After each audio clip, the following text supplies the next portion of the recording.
अस्सलाम वालेकुम मोहतरम नाज़रीन, आज जो कहानी मैं आपको सुनाने जा रहा हूँ वो सिर्फ एक कहानी नहीं, वो एक जज्बा है, वो एक यकीन है, वो एक ऐसी मिसाल है जो इंसानी हिम्मत, मोहब्बत इलाही और खलूस का नया मतलब समझा देती है। ये दास्तान है लाहौर के एक ऐसे गवाले की जिसका जज्बा अर्श तक पहुँच गया।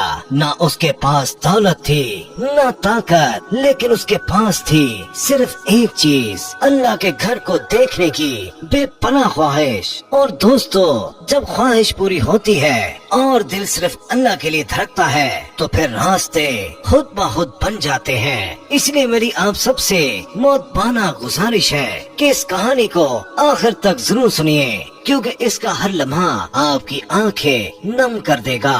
मोहतरम नाज़रीन, लाहौर की पुरानी और तंग गलियों में एक ऐसा इंसान रहता था जिसका नाम शायद ही किसी को याद हो। लोग उसे बस गवाले के नाम से जानते थे।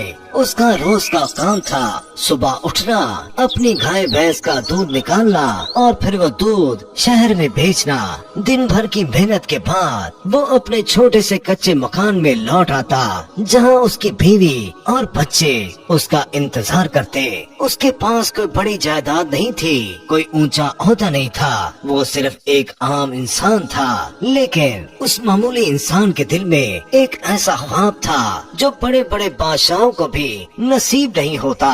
उसके दिल की हर धड़कन, उसकी हर सांस में अल्लाह के घर यानी काबा शरीफ को देखने की शिद्दत थी। ये ख्वाब उसके लिए सिर्फ ख्याल नहीं था, बल्कि एक जिंदा हकीकत थी जो उसे हर पल बेचैन रखती थी। जब भी उसे पता चलता कि लाहौर में कोई हाजी वापस आया है तो वो अपना सब काम छोड़कर, अपनी थकान भूलकर उसके दरवाजे पर पहुंच जाता।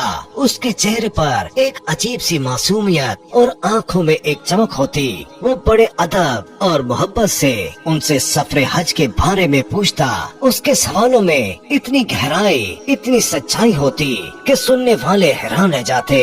वो हाजी लोगों से मिन्नत करता कि वो उसे हरम शरीफ की तस्वीरें दिखाएं, मक्का मदीने के किस्से सुनाएं और सफर की हर छोटी बड़ी तफसीर बताएं। वो उनसे सिर्फ ये नहीं पूछता था कि वहाँ क्या देखा, बल्कि ये भी पूछता था कि वहाँ का एहसास कैसा है, रूहानियत कैसी थी और अल्लाह की रहमत किस तरह बरस रही थी। हर सुनी हुई बात उसके दिल में एक नया जज्बा जगा देती। जब कोई हाजी मक्का की गलियों या मदीना की फिजाओं का जिक्र करता तो उसकी आंखों में एक अजब सी नमी आ जाती।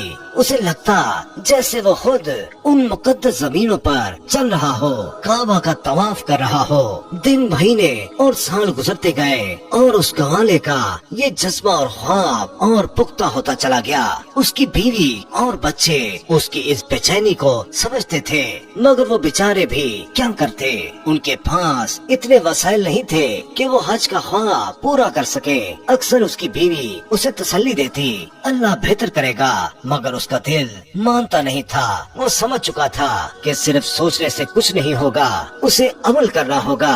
आखिर एक दिन उसने अपनी ख्वाहिश को हकीकत में बदलने की ठान ली। उसने बहुत लोगों से पूछ कर ये जान लिया कि हज का सफर आम तौर पर कराची से शुरू होता है, जहाँ से जहाज मक्का के लिए रवाना होते हैं। यह मालूमात उसके लिए एक रोशनी की किरण थी। अब मसला ये था कि कराची तक पहुँचे कैसे। उसके पास ना टिकट के पैसे थे, ना ही ट्रेन या बस में सफर करने का कोई तरीका। उसका सरमाया सिर्फ चंद रुपए थे जो उसने दूध बेचकर मुश्किल से बचाए थे, और वो भी उसके घर के अखराजात के लिए कम पड़ते थे। मगर उसका यकीन अल्लाह पर इतना मजबूत था कि उसने किसी भी मुश्किल को अपने रास्ते की रुकावट नहीं बनने दिया। उसने बस अल्लाह पर भरोसा किया, अपनी बीवी बच्चों को अल्लाह के हवाले किया और एक सुबह चुपके से घर से निकल पड़ा। लाहौर रेलवे स्टेशन पहुंचकर उसने लोगों से कराची जाने वाली ट्रेन के बारे में पूछा। वहाँ एक भीड़ थी, हर कोई अपनी अपनी मंजिल की तरफ भाग रहा था। एक अजनबी ने उसे स्टेशन का रास्ता दिखाया, किसी ने ट्रेन की तरफ इशारा किया और किसी ने उसे ट्रेन में बैठने में मदद की। वो बिना टिकट, बिना पासपोर्ट, बिना वीजा सिर्फ अपने सच्चे जज्बे और अल्लाह पर मुकम्मल यकीन के सहारे कराची की तरफ चल पड़ा।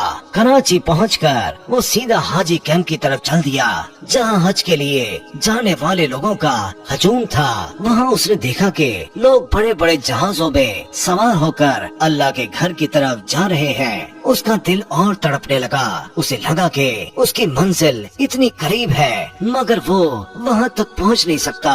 उसका दिल हसरत और आरज़ू से भर गया। उसने अल्लाह से दुआ की, ऐ मेरे मौला, बस एक बार अपने घर का दीदार करा दे। उसने वहाँ गौर से देखा और पाया कि वहाँ कुछ कुली भी थे जो हाजियों का सामान जहाजों तक पहुँचा रहे थे।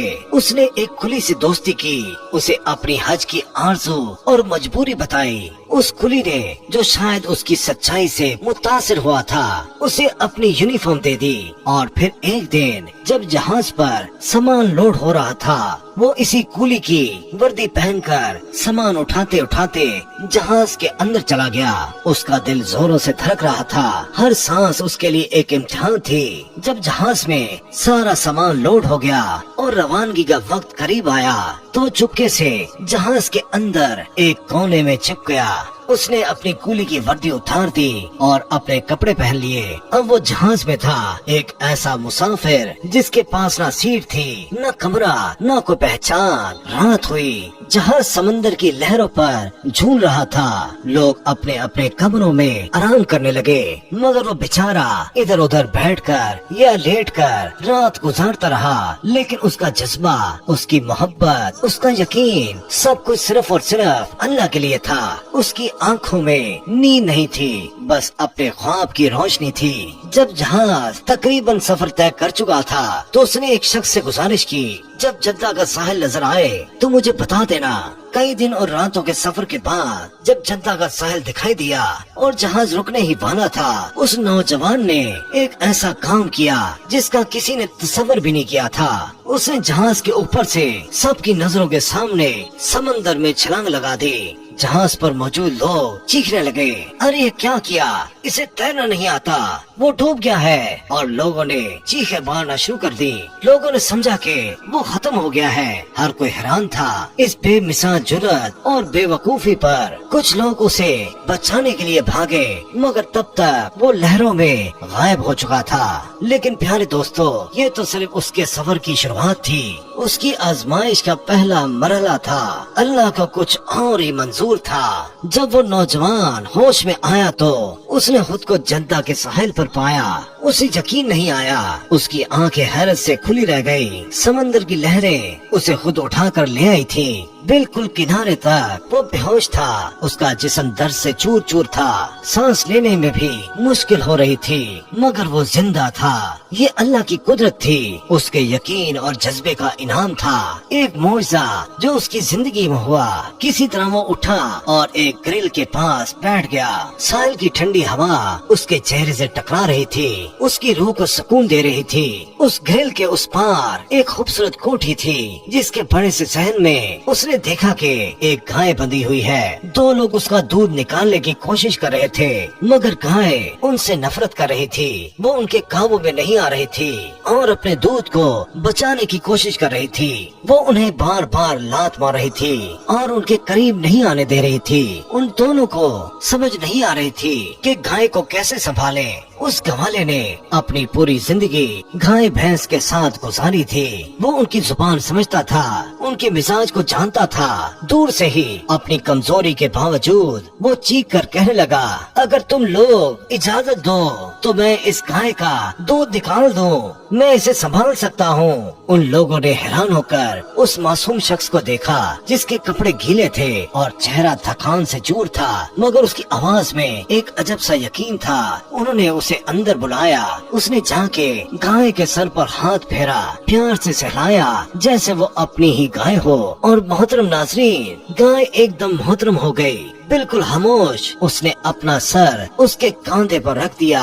उसने इतनी आसानी से दूध निकाला कि वहाँ मौजूद लोग दंग रह गए। और दोस्तों, उसने कितना दूध निकाला? पूरा 80 किलो। ये गाय की मामूली मिकदार नहीं थी, ये उसके हाथ की बरकत थी, उसके इल्म और तजुर्बे का नतीजा थी। उसका दिल अल्लाह का शुक्र अदा कर रहा था। और आगे हैरत की बात ये थी कि पता चला कि वो कोठी जद्दा पोर्ट डायरेक्टर की थी, जो अरब के बड़े सरमायादारों में से एक था। डायरेक्टर की बीवी ने ये सारा मंजर अपनी आंखों से देखा। वो उस गवाले की सलाहियत, उसकी गाय के साथ मोहब्बत और उसकी सच्चाई से इतनी मुतासिर हुई थी कि उसने अपने शौहर से कहा, ये बंदा हमें चाहिए, इसे जाने मत दो, इसमें कुछ खास है। डायरेक्टर ने उससे पूछा, तुम कौन हो, कहाँ से आए हो, तुम्हारा नाम क्या है? उसने सीधे साधे अंदाज में जवाब दिया, मैं पाकिस्तान से हूँ, मैं पाकिस्तान से हज करने आया हूँ, मेरा नाम अल्लाह के सिवा किसी को नहीं पता।